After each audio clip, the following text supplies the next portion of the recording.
Our guest today is Dawn Boullion, is a licensed professional counselor, trauma therapist, and trauma-informed coach. She is the founder of Embrace Your Brave, where she helps women heal from trauma, reclaim their voice, and step into the fullness of who they are. Dawn is also the host of the Not That Girl Anymore podcast, where she shares stories, tools, and conversations that empower women to move from surviving to thriving. Don and I met at an event and we immediately hit it off.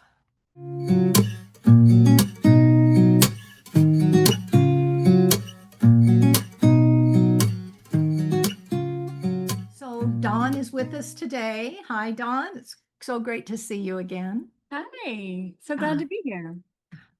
and I've done a little introduction for you already, but I wanted to kind of prep our audience. You know, our audience is white women over 40 who want to advance racial equity in their lifetime. I It is for all women over 40, but I work best with women, and I know that for me, discovering what racism had cost me Mhm. personally was a game changer because I was raised not to notice color.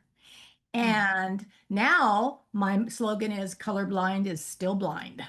And Mm-hmm. so we're taking off the blinders, and our audience may not know what they don't know. So, the name of your podcast, I'd like you to tell us more about that, how you arrived there, and the fact that you are trauma informed, because today, especially, what is keeping women quiet when they need to speak up, I believe, is trauma, generational trauma, or personal trauma, or business trauma.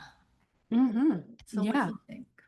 absolutely. Yeah. So my podcast is called Not That Girl Anymore because I lived a lifetime of not really having a sense of self or being able to have opinions or being able to have a voice or have freedom or have all of that. So in my own healing journey, that's kind of allowed me to start asking some of those questions like who am I and why do I do the things that I do and why do I think the way that I think and all of that as I've healed, I'm like, wow, I'm not that girl anymore, but I'm also that girl that's like as I'm pulling myself out of these places, I want to bring as many women with me as I can, which is why I did the podcast, because I'm like, we got to be talking about this. We've got to be talking about all the things that have shut us down and made us small and divided us and separated us and disempowered us, you know, because it's happening everywhere, but there's not really a sense that anyone's willing to talk about it because of the stigma, right? Because of the shame that comes with it, because of all of that. And I particularly love what you do, Kim, because that's an area of my life that I'm learning and growing in too. I wasn't aware. You know, when I went to grad school at Richmond in Georgia was the very first time that I started learning about social and cultural issues. Mhm. Prior to that, I hadn't really learned. I'd only learned what my Baptist church had taught me, which they tell you what to think, how to feel, how to, what to believe, how to act, all of those things. And when I went to Richmond and started learning about the social and cultural aspects of people, I started to think about people in the context of their story, in the context of where they came from. And it was also at Richmond that I created the quote that I do everything from at Embrace Your Brave, which is behind every face is a story to be told, is a voice to be heard, is a soul to be healed, and a dream to be discovered. And when you think about that, you're talking about every single person. No one is excluded from that. And that's where it just really started to open my eyes up to where so many people are excluded, where so many people are looked down upon because of the color of their skin or all the other multiple things that are marginalized. you know? And so it just kind of opened my heart up to this. It helped me see my own bias. It helped me be able to talk about, kind of what this looks like in my own life and really start to get curious and get educated and just, learn from other people, learn from people like you, learn from my Black sisters, like I want to understand you in the context of your story, you Mhm. know? Yeah. Um, so that's kind of a big part of my heart as a therapist, Mhm. is the advocacy piece. I work a lot on behalf of women that have experienced multiple types of abuse, Mhm. right? I mean, racial abuse is very real, Right. right? The Yeah. oppression of that. And so it's just like, hold up. And for many of those people, they don't have a voice. They don't have a choice. They don't have power. They don't have anyone speaking up for them. And so there's just a sense of like, I love the Toni Morrison quote that early on really impacted me. It's basically, if you're free, it's your job to free someone else, you Yeah. know? Um, and it just was like, yes, yes. And if you have power, it's your job to empower someone else. And Mhm. all of that just, is a huge part of my heart. It's what drives me. It's what continues to motivate me. There's so many women suffering. There's so much oppression out there. There's so much a war on women, the racism, the all of the types of oppression. It's just like, okay, we've got to fight, like we got to speak up. We've got to, those of us that can see clearly got to, more and more clearly as the clouds are, as the smoke's starting to clear and you're like, holy cow, Mhm. it's a Yeah. mess out here. We've got to be start being a part of the healing. Mhm. And that's my heart. I love it. And you bring this wealth of education and information, but your own personal journey as well. So I want Mhm. to start with your Baptist because because I've been deconstructing my whiteness now for about 4 months, legit, and Yeah, it's taken me through every layer of conditioning ever. So, I absolutely. thought I deconstructed religion and stayed Mhm. with spirituality, but now I find out it's all steeped in It it caste is. system. It So is. and along the way, I've always been a person people either love me or they hate me. But the more vocal I am, the Uh, more they either really love me or they really hate me. and you know what? You almost just have to embrace it, right? Yeah. The hater's gonna hate, hate, hate, hate, hate. It's like, but you know what? It's like now that we're speaking out, we're honoring ourselves now, right? Like the cost that we paid for trying to please everyone else out there and make them not hate us, you know, it was the cost of us. It was Yes. losing us. Yes. And that's just not a price I'm willing to pay anymore. Mm. It's not living. It's not authenticity. It's not being fully alive. It's really truly living for everyone else. And that was our conditioning, by the way, when you go back to what you were saying about the Baptist church Mhm. that I grew up in. Mhm. It's a whole system, right? And now when I think about it, it's almost like you walk in the door, you check your brain out at the door, right? And you Right. walk Don't in and they question. they Mhm. tell you who you are, what you're worth, what you're supposed to think, how you're supposed to feel, what to think about politics. Mhm. You learn about all the things that aren't said, the things they leave out, those become important things too, right? And then by the way, be afraid of everything out there that's not us. There's a Mhm. real sense of uniformity versus unity. They want Yes. everyone to think the same, believe the same, do the same. And if you don't fit in this little box, then you're an outcast. Mhm. Well, for me as a little girl, I just wanted to be good. I just wanted to be like, if they told me this is what you do to love God, I'm going to do it like 10 times more. Yes. Like if they say Uh, witness to 5 people, I'm gonna find 10. yeah. I just was always kind of that girl that gave her whole heart to something. And, I think that's why deconstruction is, people have such a misunderstanding of it. The people that are deconstructing are the people that their heart and soul was dedicated to what we were taught. Yeah. And now we're realizing you lied to me. You you controlled me. You manipulated me. You took advantage of me. You took Mhm. advantage of my kindness. You took advantage of my heart to serve, and all of this for the purpose of your own power.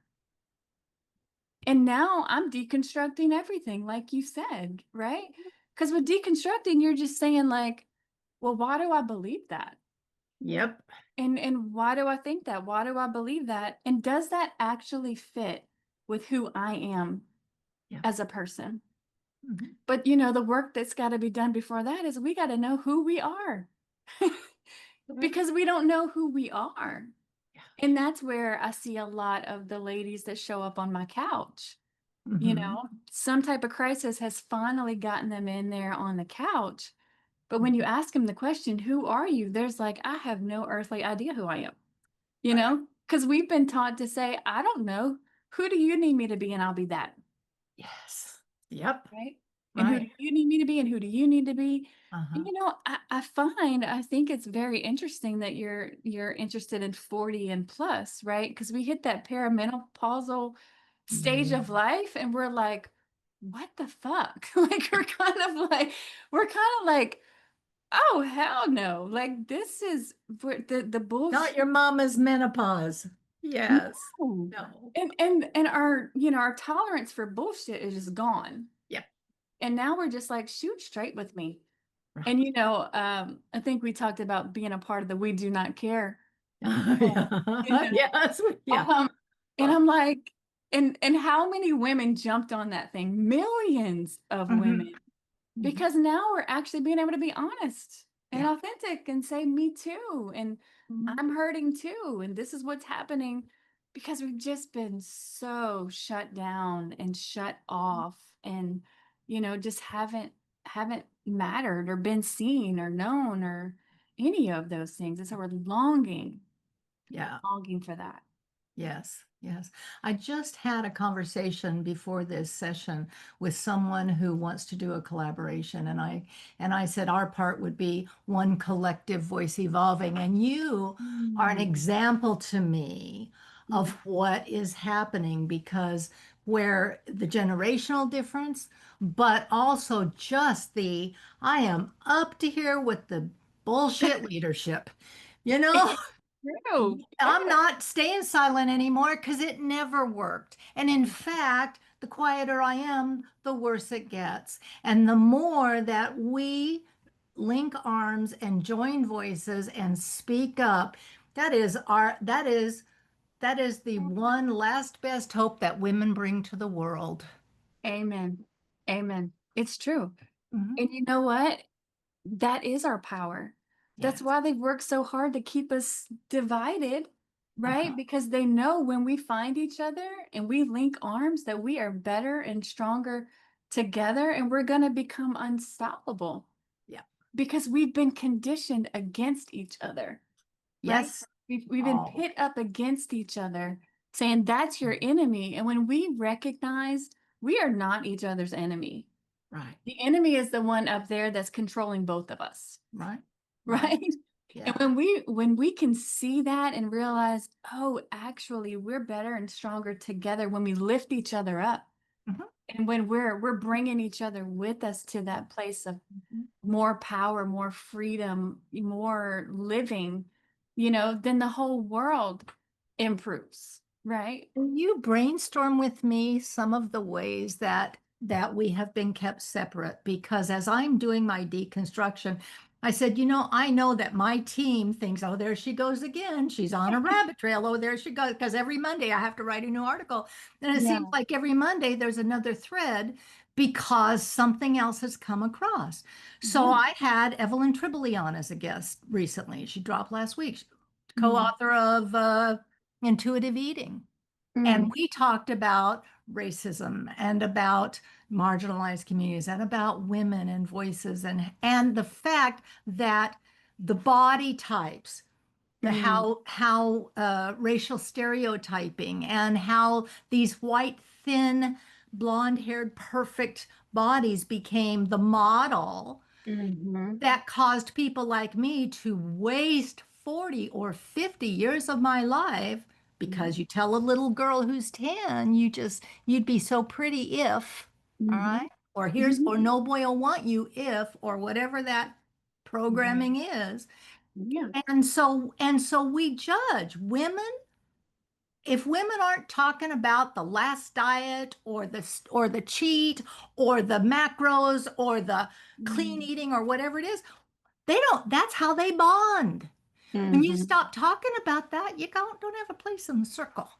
Yeah. Okay? Yeah. Yeah. And I'm not interested in that. Right. Or in body typing. Yeah. Yeah. But that's part of the cultural conditioning, right? Mhm. You got to look a certain way. You've Right. got to think a certain way. You've got to do a certain thing. Everybody's got to look the same. Everybody's Right. got to be the same, Mhm. and Mhm. if you're not that, then you're less than, and you're Mhm. not enough. And it's Right. part of that Right. conditioning. Even like with purity culture, Uh-huh. I don't know if you Yeah. grew up in that or No, but I not. raised children in it. I Yeah. did. And me too, and I'm just like, no, once again, it's like we are devalued. Mhm. We are, sexualized, or we're made Right. to be blamed, Mhm. or held responsible for men's thoughts, Mhm. men's behavior, Right. and The way it's you just dress. more and more making women Mhm. smaller, Mhm. less important, Mhm. less valuable, and more there to be used and abused, Mhm.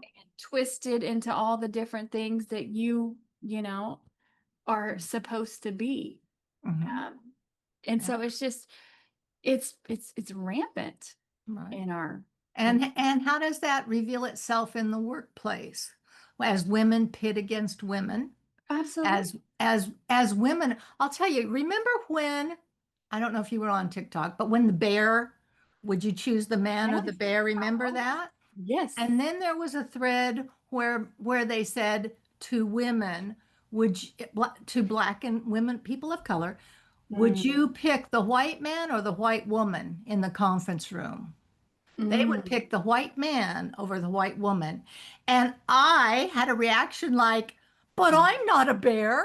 Okay. Oh yeah. Oh yeah. But I did a deep dive into why that would be. And Yeah. oh my gosh, because they felt like at least the white men, you knew it was a bear. But the Mm, white women come camouflage. They act like they're friends or allies or whatever. And then when it comes to you or them in proximity to power, it's them. mm. Oh You wow. get blindsided because you trusted them. Yeah. The betrayal. Yeah. Absolutely. Yeah. As women, as women. And Mhm. sometimes in order to get the acceptance of the men, Mhm. then we will betray Yes. our own fellow sister. Hmm. Right.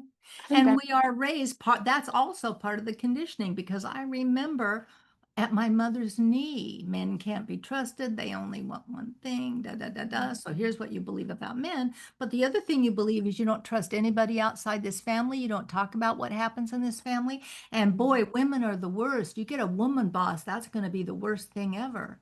oh wow. So we are steeped in distrust and Absolutely. insecurity and Yeah, trauma absolutely. And misogyny, and misogyny.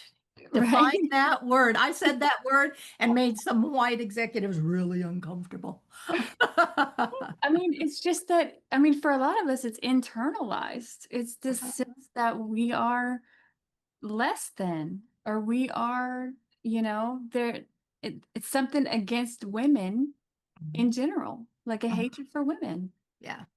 Yeah. That just comes because they're out in just all because kind they're a of woman. Yeah, politically correct ways. Yeah. Yeah. right. You're And then you get called a overreacting. feminist if you're on the other side of that, which just means you think women matter.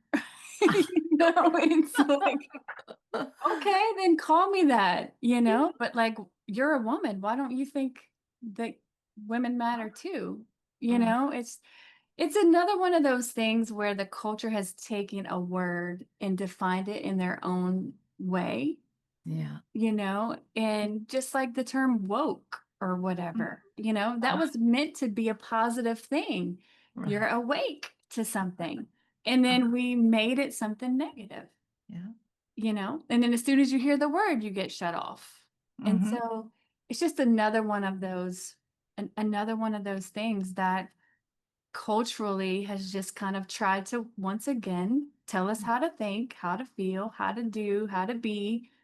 And Right. we've just fallen for it Mhm. because we haven't done our own education. We haven't done our own healing.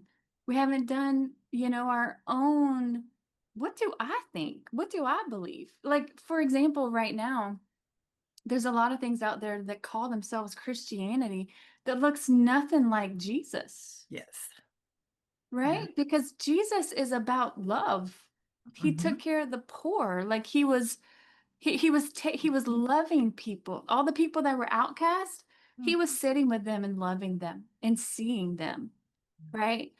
But if we just go with the flow of what everyone else is saying, what Christianity looks like, and we're not connected to ourselves, and we're not having that sense of, wait, am I okay with someone being treated this way? Is this me being loved by seeing something like that happen and not saying anything? Hmm. Especially in the world of like racism, we've been conditioned as white women to not see it, Yes. to not Don't see it. look. Hmm. And even when you say it to people, they're looking right at it and still won't see it, Hmm. you know? And I do believe that was a conditioning early on in the religious world of how they did things, even use the Bible to like justify a lot of this thinking. And Right. still, and we just took it all in. That's like I said, we just checked our brain at the door and said, okay, sure, we believe. And that's where I think the betrayal piece comes in because we trusted those people. We believed they had our best interests in mind, right? Yes. And then they said they spoke for God. And Hmm. so even more so, we had to trust them, right? Even Yeah. more so, well, and now I'm going to have more shame about what's going on inside of me because now God feels the same way about me as these people do. Hmm.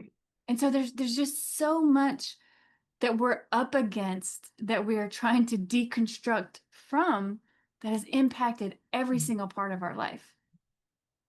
And there too, you talk about betrayal, any trauma is breaks trust. Trust Mhm. is broken. So, okay, let's start there. And if Yeah. trust is broken, once I work with people, I tell people trust is an inside job. I will never trust anybody else based on my experience. But when I Mhm. I trust myself to move in the world in a way that keeps me safe. I Mhm. trust myself to know how to address a toxic Mhm. system or a toxic personality. I've got me. Mhm. Then I can trust other people because you can't break me Exactly. because it's an inside job. But how, Miss Professional, do women start to learn to trust that small, still voice, their intuition that they were taught from the beginning not to trust, not to listen to, do as you're told, not as, whatever it is. Yes, How yes. is that? Um, and I think this is one of the most wounding things of the church Uh, is when you teach people that they can't trust themselves, yeah. which creates that divide, Mhm. right? And as a trauma therapist, I work a lot with trauma. And the essence of trauma is disconnect from yourself. So with trauma, it's not the events that happened, right? It's not the things that happened. Um, and sometimes it's the things that didn't happen, right? It's the good things that didn't happen, but it's what happened inside of you. Mhm. And what happened inside of you is where you got disconnected from yourself, from your emotions, from your gut, right? From that sense of trusting yourself. That is all that is the impact of trauma, right? That's what trauma is. It is the disconnect.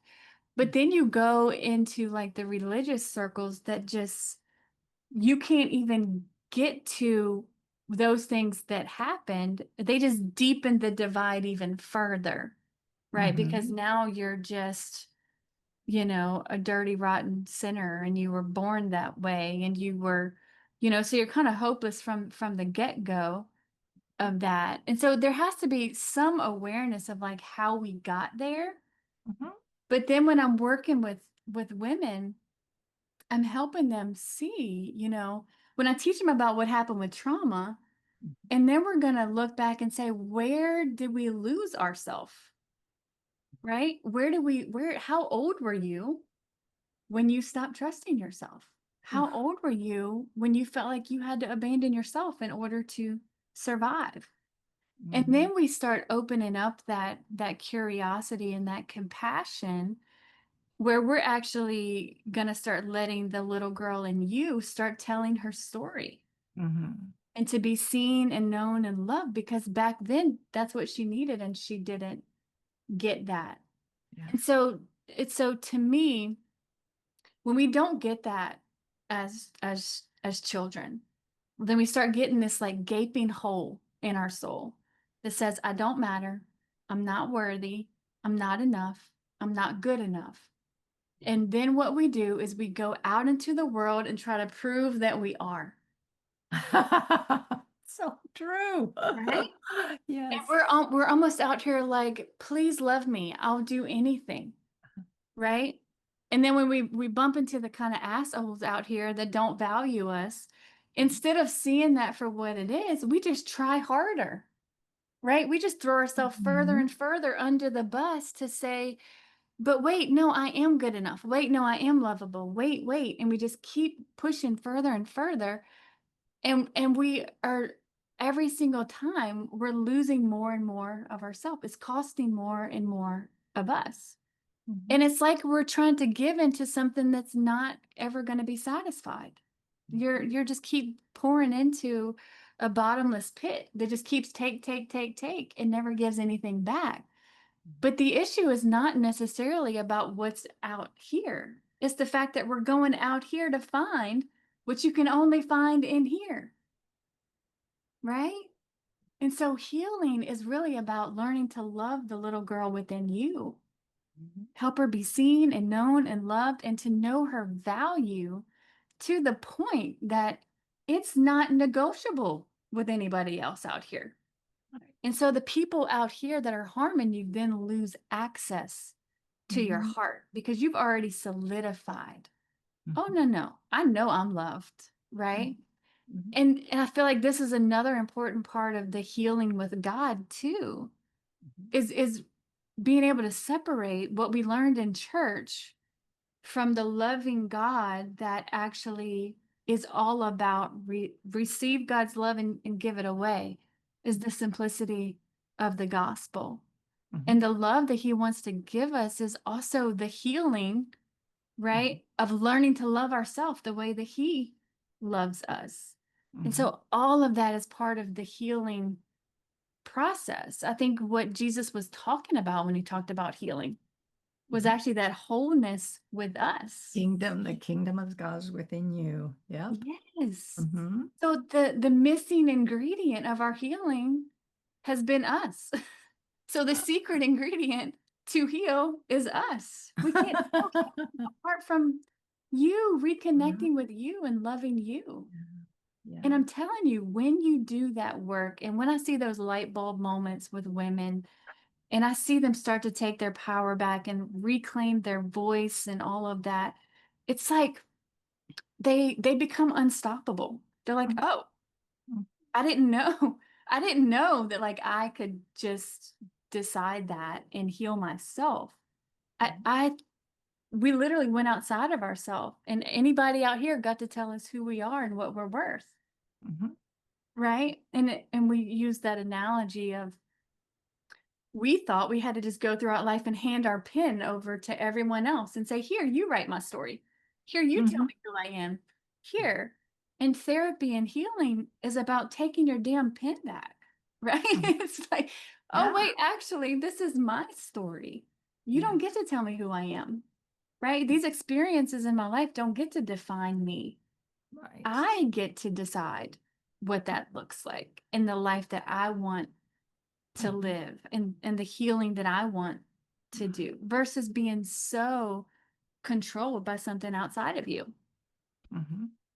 But we didn't, but that was our conditioning. Yeah. So that too is like it's part of the undoing, the Mhm. unlearning. So much of therapy is unlearning the Mhm. unhealthy things that we were taught and relearning what is healthy. We don't even know what healthy is. We thought Right. it was healthy, Right. right? Like, We're guessing at what normal is. Yeah. absolutely. And you don't know what you don't know, Yeah. right? Right. But then when you know different, you can do different. Mhm. And that's the compassion that we've got to begin to Mhm. treat ourselves with. That curiosity, that compassion, that grace, and that sense of like, instead of hating ourselves and shaming ourselves Mhm. because we've been conditioned in these ways, you Mhm. know, how do we start looking at you with compassion and understanding? When you recognize that you were probably like 5 years old when you first had to abandon yourself, Yeah. then Yeah. how are we going to? Survival. Yeah, absolutely. Yeah. Yeah. How are we going to treat that 5-year-old? Mhm. Yeah. There's a process of seeing her and knowing her and loving her and bringing her home, Mhm. reparenting her, Yes. Yes. right? Uh-huh. Um, One of the first things I do with my clients when they're kind of starting that healing journey is I have them go find pictures of themselves as a Mhm. little girl, Yep. all different ages and stages. And it Mhm. just starts them reconnecting emotionally with that little girl because we've been so disconnected in order to survive. Right. And so that's kind of the process is really empowering them to reconnect with themselves and realize that they already have the power that they need. They just didn't know they were allowed to, you know, or allowed to use it. Mhm. Uh, One mega church pastor one time said that, you need community fellowship, stay in fellowship, you need community, da da da da. And it was like, that's like when you go to a workplace and they say, well, we're just a family here. And I'm like, yeah, what kind of family? is I this a need another toxic family like I need a hole in the head. So, exactly? so I realize it is not community. We are shamed in community. Yes. We heal with connection. And Mm. there's a difference. I can go to church from now till the cows come home and never find real connection just because we're sitting in the same pews at the same time in the same denomination, because there are no two people on the planet with the same God concept. I don't care who you are. It's true, and it's not supposed to be. No, and it's not supposed to. Diversity is a good thing. It's a And beautiful thing. And the problem with the early indoctrination, no matter where it comes from, patriarchy or family systems or whatever, Right. is that whoever the authority figure is in your life, that is your first God concept. It's true. The first one. So Mhm. if you have a raging dad, you have a raging God. If you have a passive mom, you have a passive God. How it Mhm. is. And I Mhm. remember the work I did early on when I took like layers over that. To Mhm. what extent do you really believe God is loving, kind, whatever it was, good and Yeah. bad traits? And No. I layered it. And it was like to the extent that my parents were, that was my God concept. And I have 12-step background. And so when it said you choose your own conception of God, I didn't want God as I created him or as Mm, anybody else created in me. right. I wanted my own understanding and watch it grow over my lifetime. Yeah. Yeah. But Absolutely. that trust gets broken before you even know there's a trust to break. So true. Yeah, Yeah. yeah, Well, because you're viewing these people as God. I mean, you're viewing these people as they know everything and they're right and yeah. they're, and so whatever it is that they present to you is all you know. Mhm. So when And you as a professional and people come into you now, do Mhm. you do group work to so they get connection in group? Do you do individual, both? How does this I work? do. Yeah, I like to recommend both of those things, Mhm, right? Because there's a sense that I want you to do your deep inner work where you're reconnecting with yourself. mhm, But I absolutely believe that we heal in that safe community, right? mhm, Where we make those safe connections, like you're saying, mhm. because there's not a sense of really healing alone. Right. We need we need each other. And I know for me, that was a huge part of my healing. I thought I was the only one. Right. I thought that I was, the only one struggling in my marriage. I thought I was the only one that, had any of these internal issues with anxiety or whatever, because no one's talking about it, you Right. know? Yeah. And so, groups has become a huge part of my heart Mhm. just because the power of group is that you're not alone, like, Uh-huh. and then the stories represented in the room Mhm. and listening to the stories and hearing, like I'm not alone. I'm not the only one. And then sometimes with group, you have people in there that have been in it longer. And Mhm. so you get like hope and inspiration from people because they're like, oh, well, they're doing better. They've taken their voice back and their power back. Maybe I can too Mhm. you know so there's just so much power in group. And right now I have two coaching groups going, and one's called Reclaiming You for narcissistic abuse Oh. recovery, and emotional psychological abuse type thing. And then the second one that I'm going to be starting soon is Reclaiming Faith, Oh. right? And that's for those of us that have endured a lot of the religious trauma, Mhm. because there's not safe spaces to talk about Right. it, right? So you're making safe space online or in person? Both. So I have a free group every month. There's Mhm. a free group just called Brave, and it's really a place where people can come and just be seen and known and heard and valued, right? Mhm. And we're learning how to do healthy relationships in this space. Mhm. But then I have the coaching programs that are all online. Mhm. And I wanted to do that because I wanted to reach more people. I wanted Uh-huh. people are everywhere suffering from Yeah. these things. And when you find people that actually really understand and truly get it because they've been through it or because they're in it right now, Mhm. there's just kind of nothing like that. Mhm. Finding the safety and that sense of like, you get me. Yeah. We get each other. And with Yeah. narcissistic abuse, there's a sense of if you haven't experienced that, you're Oh, not going to understand it, you no. know? Mm-mm. Yeah. And so, really, I find that to be really important. Mhm. So Uh, they're very focused, which helps them stay safe. And you yeah, must have group rules or group yes, norms that do that. What yeah. about the platforms you choose to do it on?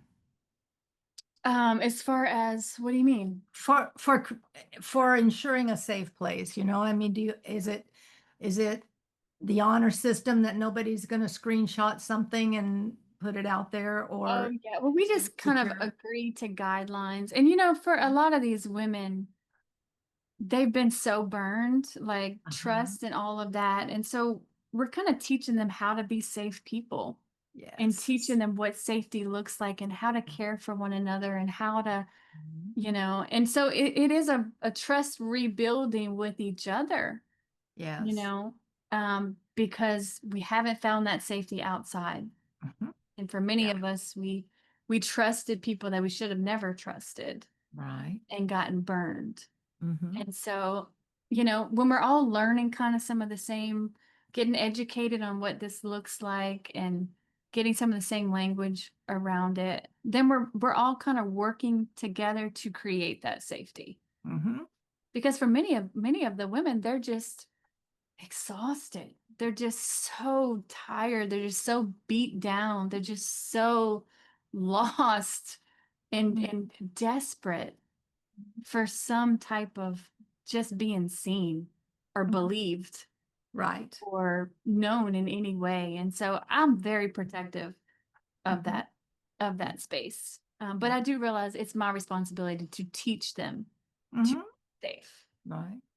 One of the things I teach my clients who have trauma background is how to share, check, share when you're in a new group or new setting, because I would help people bridge back into a church that they could trust, knowing that they are the monitor of whether it feels safe, not anybody else, Yeah. and how to share a little of your story, Mhm. watch the reaction.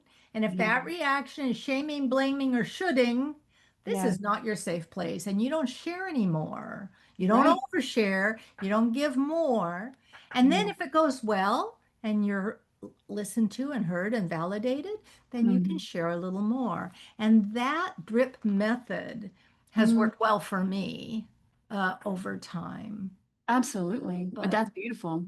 yeah, And it's so wise, yeah. right? Give them just like a little taste of it and see what they do with that. Uh-huh.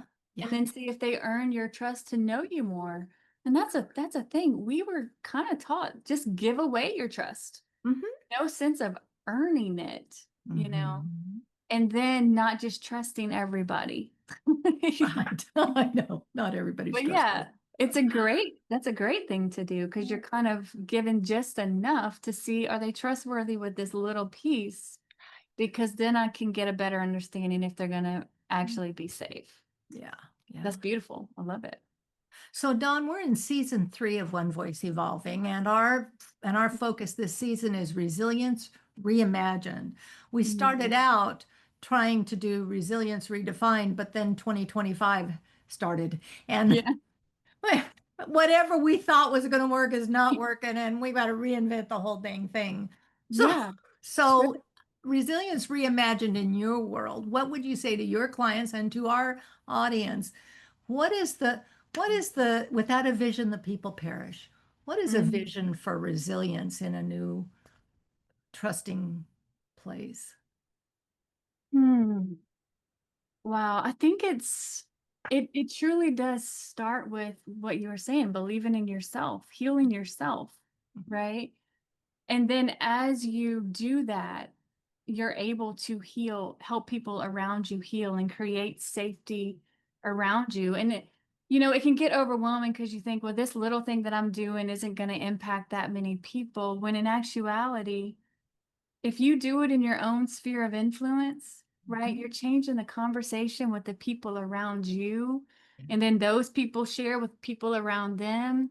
And there is kind of this sense of like building each other up, Mhm. right? And like believing in each other, protecting each other, and helping each other grow and succeed and in all of that. I think that that's where it happens. I don't think it happens in the individuality that we've been taught.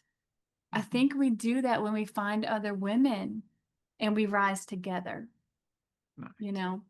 And amplifying voices of people that maybe have less power, less opportunity, Mhm. and just whatever power we have, using it to make the world a better place, Mhm. using it to empower more people, empower more women, and um, kind of seeing that as our responsibility. Right. And so you are not that girl anymore. Who have you become? Oh man.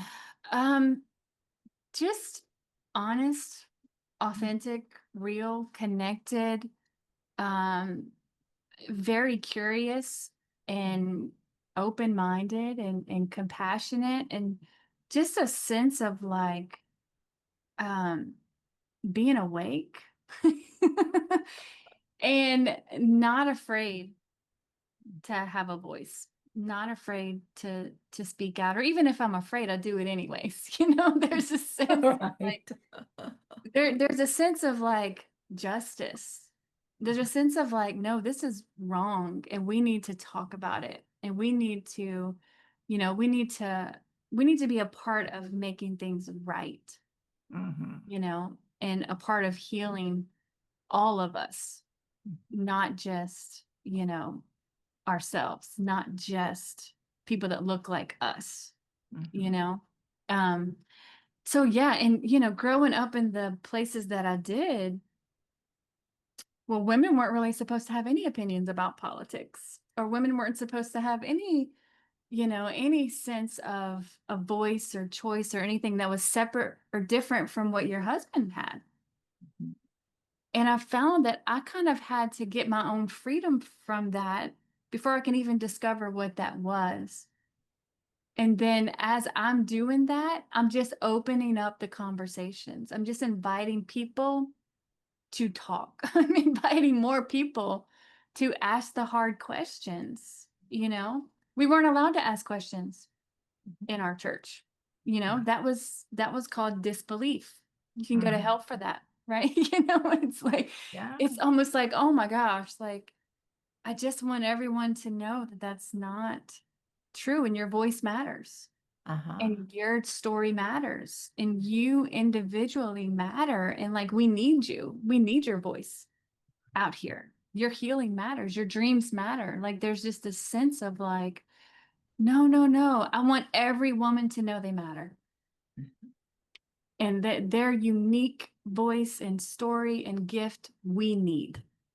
We need that in the world. And to me, the deeper healing of the trauma is just the foundation of that. It's just getting reconnected to yourself so you can discover, what does it look like to live and thrive and dream? If we're not connected to ourselves, we're never going to be able to find that, you know? And so it Yeah, I just all really. kind of works together in that way. I don't want people just to heal. I want them to actually live and Right. thrive and dream and be a part of healing the world. Mhm. Y- y- Your discussion brought a memory to mind. I remember when I was going through codependent recovery and with my children's father, about over my children's father. Yeah. And the question was, what do you want? And it was about going to church. And Mhm. we always struggled about taking the kids to church, not taking the kids to church, who was, why he always stayed home and watched football, all those things. And this one day it was like, I don't even know if I like church. I don't know. I don't necessarily like getting up and getting three kids ready and, looking good and, putting on a mask. And I Yeah. thought, but how can I tell? And the only way I could do it was to put him out of the picture. And the only way I could do that was to go in my mind, if he Mhm. wasn't here, either by death or divorce, Mhm. what would I be doing with my life? Mhm. Yeah. It was the first breakthrough I had of um, detaching from Yeah. something that was toxic Yeah. and saying, but who am I really? If that Yeah. wasn't in the picture, what would my life look like? Well, Mm. that was the beginning of a 180-degree change in my life with education and relational and all Yeah. of it. So Absolutely. Absolutely. So when people want to work with you, because everybody should, everybody will. Your heart is so warm, and your presence, this is the second time I've spent any time with you, is so validating, but Mhm. not bullshit leadership. That's Yeah. not you. You are just, we're gonna do the hard work. Where do Right. people find you? How do they access what you have to offer? So I am at embraceyourbrave.org. That's our website. Mhm. And I work here in Lafayette, Louisiana. So I'm probably a good ways from you. But Okay. But I'm also have a coaching program online, which means anyone across the world can be a part of our programs. And then I also have the podcast, Not That Girl Anymore. And that's just kind of another space for people to hear stories, see that they're not alone. I just do some educational things on there on trauma and spiritual anxiety and really anything that will possibly empower a woman, right? That will possibly help you see maybe I can heal too. Um, so yeah, I'm there. I'm on Instagram at embrace.your.brave on Instagram. And then it's just Embrace Your Brave on Facebook. So I am on LinkedIn too. I think it's just Dawn Bouillon on LinkedIn. So yeah, that's where I am. We'll find you. Do you have any parting thoughts? Anything we didn't cover or that? Um, no, I was just thinking, we've talked a lot about the impact of this on women. And I just kind of want to say there's such a huge impact on this on men too. Like the religion that I grew up in and all of that. Like my ex-husband and I have become friends now, and he's deconstructing and I am too. And we just look back on that and see the system and how it was so harmful to him too, because he was then conditioned to be an abuser, right? He was conditioned to treat women a certain way. And then I was conditioned to accept it. I was Yes. conditioned. And so it's so beautiful now to be able to have those conversations with him and see it's such a disservice to all of us, this oppressive system, you know? But I'm truly grateful when I find people that are deconstructing and that are allowing themselves to have those deeper conversations, not because we have all the answers, but just because we're open to having the conversation, and just discovering, what does it look like for you? What are you learning? What are you thinking about? What have you realized? And there's just a opening up of like, it all matters. And we all have wisdom that we can gain from each other if we take the time to listen. And I just want to invite everyone to that conversation. I want to tell everyone, your voice matters. We care. We want to hear it, you know? And I just say, you're worth whatever it takes for you to heal. And I do believe that there is an awakening happening right now where more people are waking up. More women are waking up and not putting up with abuse and not just falling in line. And I just invite you to join that, like, don't think that you're the only one and that you got to do this alone. Find people like us that are going to help you along the way to get to wherever you want to go. Yes. Yes. Thank you so much, Dawn. It's been such a pleasure having you today.